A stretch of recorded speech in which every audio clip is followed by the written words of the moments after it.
Education loan 100% placement తో job Telugu students కి first choice Sankalchand Patel university Ahmedabad. ఒక్కొక్క టెంపుల్కి సెంట్రల్ నుంచి ఇంత ఫండ్ అని చెప్పి రిలీజ్ చేసి పోనీ మీకు ఒక ఆ దేవుడే కావాలనుకుంటే ఆ దేవుడికే చేయండి. ఇప్పుడు భద్రాచలానికి ఒక్క రూపాయి ఇప్పటి వరకు మీరు తీసుకురాలేదే.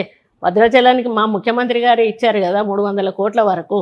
మరి మీరెందుకు తెస్తలేరు? మాట్లాడమంటే చాలా మాట్లాడవచ్చు, కానీ మేము బ్రాహ్మణులకు కానీ ఈరోజు బ్రాహ్మణులు రిటైర్ అయితే డబ్బులు వచ్చేవి కావు, చనిపోతే డబ్బులు వచ్చేవి కావు, వాళ్ళ ఇంట్లో ఏదైనా కార్యక్రమం తీసుకుందామన్నా డబ్బులు వచ్చేవి కావు. ఈరోజు మేము బ్రాహ్మణ పరిషత్ నుంచి వాళ్ళందరికీ కూడా చనిపోతే పెన్షన్ ఉంటుంది కదా, పెన్షన్ రిటైర్మెంట్ పెన్షన్ 4 లక్షలు ఇస్తాము. చనిపోతే ఆ కుటుంబానికి ఒక 2 లక్షలు 3 లక్షలు ఇస్తాము. ఈ 4 లక్షలను కూడా 8 లక్షలు చేయాలనుకుంటా ఉన్నాము. ఒడుగు చేసుకుంటే వాళ్ళు లోన్ తీసుకోవచ్చు, పెళ్లి చేసుకుంటే లోన్ తీసుకోవచ్చు, కుటుంబం చదువుకోవడానికి పిల్లలకు లోన్ తీసుకోవచ్చు, ఇల్లు కట్టుకోవడానికి లోన్ తీసుకోవచ్చు. ఇట్లా మేము ప్రతి దానికి కూడా వాళ్ళకు అవకాశం పెట్టాము. మేము వచ్చిన తర్వాత చాలా హ్యాపీగా ఉన్నారు అయ్యగారులు అయితే. ఇంకా మేము అడ్మినిస్ట్రేషన్ సైడ్ వస్తే కూడా ఎప్పటి నుంచో పెండింగ్ ఉన్నటువంటి ట్రాన్స్ఫర్స్ కానీ అవి కానీ ఇవి కానీ ఇప్పుడు 190 పోస్టులు కూడా మళ్ళీ కొత్తగా శాంక్షన్ అయినాయి. వాటికి కూడా నోటిఫికేషన్ అయ్యాలి. అన్ని ఫైళ్ళు దుమ్ము దులిపి వాటిని ఇప్పుడు అన్నిటిని కూడా మేము అమలు చేసే కార్యక్రమం చేస్తూ ఉన్నాం. కాబట్టి మేము ఊరికే చెప్పుకోవాల్సిన అవసరం మాకు లేదు. మేము ఏం చేస్తున్నామో మాకు తెలుసు, మా శాఖలో పనిచేసే ప్రతి ఒక్కరికి కూడా తెలుసు. మేము సోషల్ మీడియాలో మేము చేసినవి ఏవైతున్నాయో మేము పెట్టుకుంటున్నాము, ప్రజలు చూస్తూ ఉన్నాం. ఎవరో మెప్పు కోసం మేము చేయట్లేదు, మేము మా శాఖలో ఉన్న వాళ్ళకి న్యాయం చేయడానికి చేస్తున్నాము. ఆ న్యాయం మేము చేస్తున్నాము, వాళ్ళు సంతోషంగా ఉన్నారు. కానీ ఎవరు మెప్పు మాకు అవసరం లేదు, ఎవరు పొగడాల్సిన అవసరం కూడా మాకు లేదు. బట్ బయట ఒక నానుడు ఉంది, కేవలం ఆ శాఖలకు మాత్రమే కొండా సురేఖ మంత్రి, ఆ శాఖల్లో ఉన్న అధికారులు మొత్తం కూడా సీఎం రేవంత్ రెడ్డి గారి కనుసైగల్లోనే పనిచేస్తుంటారు. ఆమెకు అంత పవర్ లేదు, పవర్ ఇచ్చే ఉద్దేశం కూడా రేవంత్ రెడ్డి గారికి లేదు, అనలోకే ప్రయత్నం అయితే ఎక్కువ జరుగుతుంది కాంగ్రెస్ పార్టీలో అనే నానుడికి ఏం చెప్తారు మీరు? లేదండి, తప్పండి. ఆయన ఏ రోజు కూడా ఏ ఒక్క రోజు కూడా ఈ ఫైల్ ఏంటి ఆ ఫైల్ ఏంటి అనేది అడిగిన సందర్భం లేదు. అది ఆయన అంటే జనరల్గా మేము పంపించే ఫైల్స్ ఏవైతే ఉంటే ఆటోమేటిక్గా మేము పంపించేస్తాము. మేము మా వరకు ఆగే ఫైల్స్, మా దగ్గర చేసే ఫైనల్ చేసే ఫైల్స్ మేము ఫైనల్ చేసేస్తాం. కానీ మేము ఫైనల్ చేసిన ఫైల్స్ను ఇప్పటి వరకు కూడా ఏది ఆ ఫైలు మళ్ళీ ఒకసారి నా దగ్గరికి పంపండి అని సీఎంఓ నుంచి తెప్పించుకున్న సందర్భాలు కూడా లేవు. మాకైతే పూర్తి స్వేచ్ఛ ఉంది. వాళ్ళు గతంలో వాళ్ళకి స్వేచ్ఛ లేక వాళ్ళట మాట్లాడుతున్నారేమో కానీ మాకు మాత్రం మంత్రివర్గంలో ఎవరి మీద కూడా సీఎం గారి పెత్తనం అంటూ లేదు, ఎవరి శాఖల్లో కూడా వారు ఇన్వాల్వ్ అవ్వడం లేదు. కాకపోతే రివ్యూస్ పెట్టినప్పుడు ఆయనకున్న డౌట్స్ ఏమన్నా ఉంటే రివ్యూలలో ఎవరైనా కూడా ఆఫీసర్ల ముందట రేజ్ చేస్తారు.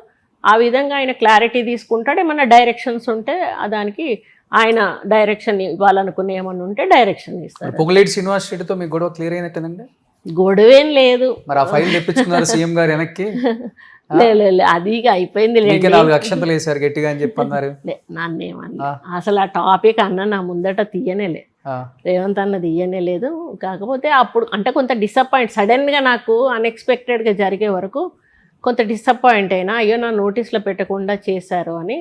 కానీ తర్వాత మళ్ళీ సీనన్నని కన్విన్స్ చేసి ఏదో జరిగిపోయిందిలే అమ్మ, ఇంకోసారి అట్లా చేయకుండా చూసుకుంటా అని చెప్పి ఆయన చెప్పి. ఓకే, బాగుంటారు మీ ఇద్దరు? చిన్న కదా ఆయన, రావే పోవే అంటాడు, అది అదే ఇది అదే అంటాడు, మంచిగా మాట్లాడతాడు. అంటే ఒక సిస్టర్లా ఎట్లా ఉంటాడో అట్లా ఉంటాడు, మంచిగా మాట్లాడతాడు, మంచిగా ఉంటాడు అన్న. మంచిగా ఉంటారు. సో ఇప్పుడు ఆయన శాఖలో మీరు ఎంటర్ అవ్వట్లేదు, మీ శాఖలో? ఎవరి శాఖలోకి అయితే నేను ఎంటర్ అవ్వను, నా శాఖలోకి కూడా ఆయన ఏమి ఎంటర్ అడుగు. జిల్లా ఇన్ఛార్జ్ మినిస్టర్ కాబట్టి అక్కడ కొంత ఏదన్నా చిన్న అంటే ఏదన్నా ఇష్యూలో వచ్చినప్పుడు మా 4 ఎమ్మెల్యేల మధ్యలో కానీ ఏదైనా వచ్చినప్పుడు అప్పుడు సాల్వ్ చేయడము ఆయన బాధ్యత. అట్లాంటివి ఇప్పటివరకు ఏవి రాలేదు, రాకుండానే ఆయన చూసుకుంటున్నాడు. మేము కూడా ఎవరి పనులలో వాళ్ళు ఉంటాం, మేము కూడా ఒకరి దాంట్లో ఒకరు దూరడం అనేది చేయట్లేదు.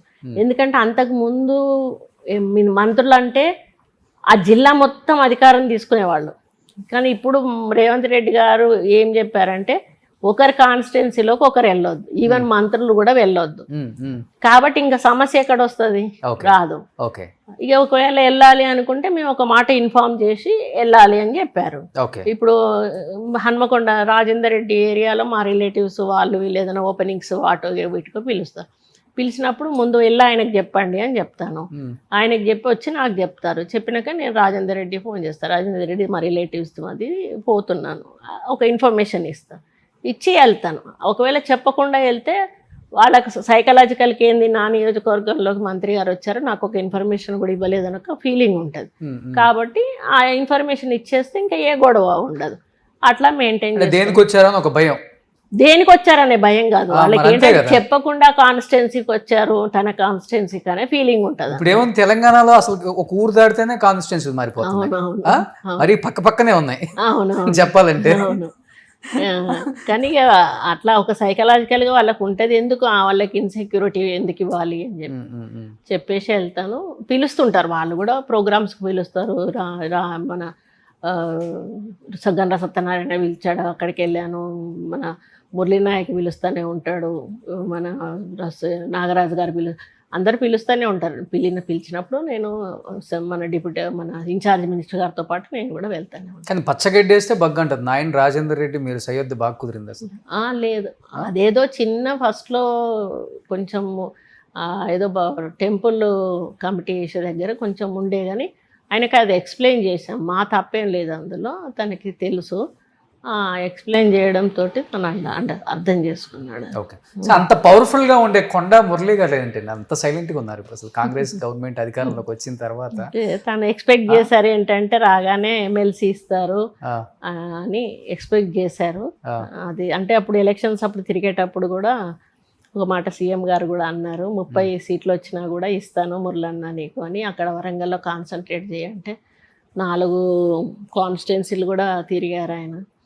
పర్కాలు కానీ, ఈస్ట్ వెస్ట్ భూపాలపల్లి. తను ఎందుకంటే 2 సార్లు ఇదివరకు చేశారు కాబట్టి ఇప్పుడు ఇంటికి 2 లేవు అన్నప్పుడు, ఆల్రెడీ చేసిన వాళ్ళు ఉన్న వాళ్ళు ఉంటే ఇవ్వచ్చు అన్నప్పుడు తనకి ఇవ్వలేదు అనే ఒక బాధ అంతే. ఫ్యూచర్లో ఎక్స్పెక్ట్ చేస్తున్నాము, రావాలని కోరుకుంటా ఉన్నాము. చేస్తున్నారు ఫైట్ మీ దగ్గర? ఫైట్ అనేది కాదు, వాళ్ళు ఉంది కదా ఇప్పుడు? ఉంది ఎందుకు లేదు, ఉంది. కానీ మరి అది పైనుంచి హైకమాండ్ నుంచి కూడా మనకి ఇప్పుడు బీసీ తను మున్నూరు కాపు ఇప్పుడు వచ్చే డిసెంబర్లో అయిపోతున్నట్టున్నాయి. డిసెంబరో ఏమో ఒక 5-6 అయిపోతున్నాయి. ఏది ఎమ్మెల్యే కోటా కింద. అవును, అందులో ఇప్పుడు మా వరంగల్లో సారయ్య గారు ఉన్నారు, ఆయనది కూడా అయిపోతుంది. ఆయన ఒక బీసీగా ఆయనది క్లోజ్ అవుతుంది కాబట్టి అది మా ఆయనకి ఇచ్చి ఆ బీసీ బ్యాలెన్స్ చేస్తే బాగుంటుంది అనేది మా అభిప్రాయం. అదే వేలో కూడా మేము అడుగుతాము. ఇంకా ఫైనల్ డెసిషన్ వాళ్ళది. కానీ బయట బాగా వినిపిస్తుంది, కాంగ్రెస్ జెండా మోసి కష్టపడిన ఏ కాంగ్రెస్ కార్యకర్తకి, ఏ కాంగ్రెస్ లీడర్కి కూడా న్యాయం జరగట్లేదు. పాత టీడీపీ నాయకులకు మాత్రం ఇక్కడ న్యాయం జరుగుతుంది, పదవులు కూడా వాళ్ళకే వస్తున్నాయి. వేం నరేందర్ రెడ్డిని కూడా అంటే ఒక ఎగ్జాంపుల్గా చెప్తూ రాజ్యసభ అందరూ చాలా నిరసనలు కూడా తెలియజేశారు. మీరేం చెప్తారు? అంటే కాంగ్రెస్లో పాత కాంగ్రెస్ని చూశారు, కొత్త కాంగ్రెస్ని కూడా చూస్తున్నారు కాబట్టి ఇప్పుడు బ్యాలెన్స్ అయితే చెయ్యాలండి, కొంత బ్యాలెన్స్ చేయాలి. పాత కాంగ్రెస్ వాళ్ళని అయితే చెయ్యాలి, అది చేస్తేనే బాగుంటుంది అనేది, ఫ్యూచర్ ఉంటుంది అనేది అందరికి ఉంది కదా, నాయకులు కదా కొంత ఉంది కానీ బయట చెప్పడం పద్ధతి కాదు. మీరు అడిగారు కాబట్టి నేను చెప్తున్నాను. కొంత కాంగ్రెస్ వాళ్ళకైతే ఇంకా ప్రిఫరెన్స్ ఇవ్వాల్సిన అవసరం అయితే ఉంది. చెప్తుంటారా కొండా సురేఖ గారు మీకు? మిగతా నాయకులు ఉన్నట్టుగా మాట్లాడే వ్యక్తి నువ్వు తప్పితే రాజకీయాలలో మేము ఎవరిని చూడలేదు, అది మీకు మాత్రమే చెల్లుతుందని చెప్పి కొండా సురేఖ గారు అంటారు. ఎక్కడి నుంచి వచ్చింది? చిన్నప్పటి నుంచే ఉంది ఈ నైజం తల్లిదండ్రులు? నాకు మొదటి నుంచి లేదండి. మొదట్లో అయితే నేను అసలు ఎవరైనా తప్పు చేస్తుంటే చూస్తే అయ్యో నేను చూశాను అని వాళ్ళకి తెలుస్తుంది